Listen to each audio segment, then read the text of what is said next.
Japan's seen better days. Bankruptcies, skyrocketing debt, corporate scandals, and a devastating natural disaster. But are investors underestimating Japan's potential? Myth 1. Japan's economy is stagnant. Actually, Japan's growing faster than other developed economies, looking set to outperform G7 nations this year. In stark contrast to its European counterparts, bank lending's on the rise, while retail sales are climbing steadily. According to the central bank, consumer confidence hit a 5-year high in June.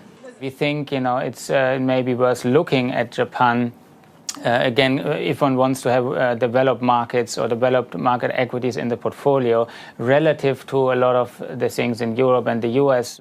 Myth 2. The yen's holding Japan back. As the yen gains strength, Japanese stocks tend to fall, especially the exporters. But the economy is not dependent on a cheap currency. It's not exports, but private consumption that makes up 60% of Japan's economy. Many believe the latest quarterly earnings will surprise on the upside, thanks to an uptick in retail sales. I think the market is far too concerned by the level of the yen and underestimating the impact of relatively robust or resilient Japanese domestic demand. Myth 3. Japan Inc. has passed its heyday. When it comes to Japan's corporates, many believe their best days are behind them.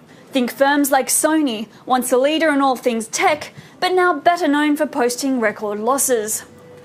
But according to top analysts tracked by Starmine, Japan's corporates are set to enjoy stronger growth than their global peers.